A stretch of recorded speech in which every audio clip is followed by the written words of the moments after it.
Hello everyone, just wanted to walk through this first part of Assignment D-2. Let's go to Pixlr.com. You could use Photoshop or anything else you want. I'm just going to use this free online one here. You might have to load Flash. So I'm going to go ahead and open an image from my computer. There's other ways to do this, but I'm opening an image. You know what, I thought there was a picture on the desktop here that I just recently did for a project that was a career services building they wanted to use, but that's fixed. It just said there, this is the one that they wanted to use, and they said, Mac, is there any way you can get rid of these lines and these wires here for career services building? So I of course did it quickly in the spot healing tool in Photoshop, but let me see if you've ever used a clone stamp tool. So what you do is you hold down Control and take a snapshot of like those clouds and then just paint them in, right? Take a snapshot by holding Control down and then paint those in. As you can see, I start to get rid of the clouds by taking portions of the clouds where there's no wires, and also you can adjust the size of your brush, how thickness of it, other things like that. I mean, if I wanted to get crazy, I can, what could I do? I could, just to give you an idea of how this works, I could take a snapshot of that car, and then of course I put the car up there, right? Or I could put the car over there, put the car on the lawn. Anyway, here you'd want to have possibly a person, something like an example of removing something. So I'm going to go ahead and open an image, and let's see if I can find someone standing next to me, or removing somebody from a picture. That was the challenge, I believe, right? So you'll find someone standing next to you, or remove. Here's another picture of a person here, but let's say I didn't want him in this picture. I can use the stamp tool and start to, right? You can start to get rid of him like that.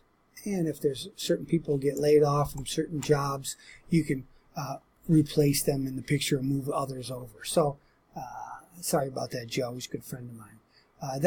That's using the clone stamp tool. I want you to experiment with that in this before and after assignment for D2. Before and after, I think we went through the Kaleidescope and the art poster. Crazy. Let's just do this Hue and Saturation. It pretty much describes it right there. You just have to go to the Hue and Saturation. It's under Adjust. So I'm going to go ahead and just go to this particular program called Pixlr. It's free. I'm going to open up an image. I'm going to open up this flower, and it should be Adjust, Hue and Saturation, right? Oh, look at that, right? Now, if you isolate certain areas with the wand tool, you can possibly expand on that, the tolerance, right? Now, if I change my tolerance to 89, you notice how that's all just that one part of the flower. I'm going to change the hue and saturation to just that, and I can change the color of just that one petal, and I can now, depending on how much tolerance I set, I can possibly get just one of these, and then go back to Adjust, Hue and Saturation. Okay. The wand tool, Adjust, Hue and Saturation. Okay.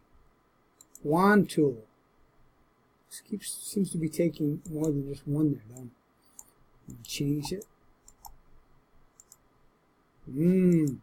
Anyway, I'm going to let you have fun with that. And yes, you can change that flower and export that out. Hue and Saturation. So you can replace someone, the clone stamp tool, and you can do the Hue and Saturation assignment. This one, you know, is just to review it. It's a little crazy. I mean, you know, you could take any photo you want and just go up to Filter, think we want to Kaleidescope, right? And I was going to have you change some colors and do anything you want to it. So that's pretty much, if you just want to use a Kaleidescope, you'd be fine with that first one. That's Kaleidescope. You don't have to use Art Poster, adjust hue and saturation if you don't want, but go to Kaleidescope, go to the clone stamp tool. Let's make sure they call it the clone stamp tool. Clone stamp tool, they do, right? To remove someone. And then you've got the adjust the hue and saturation. And that's, of course, under the adjust. So you're using adjust. It's very similar if you use Photoshop or any other filter in a photo manipulation program or editor. Filter, Kaleidescope is where you'll be going. If you have any questions, give me a call. After you're done with those, once again, you'll be saving them. And then you'll be, of course, posting the URL link to those to the discussion board forum called D4, before and after. Remember, you're going to be putting these into a Google Slides presentation or a Wix.com site named MDIA 1500 D2, you know, with your text on the front page. That'll be the text. MDIA 1500 D2. Okay, it's before and after is the forum. And so go ahead and just put a link to your Google Slides. Put those up. All right, that's D2. Give me a call if you have any questions or email me. Thanks. Mr. Mac out.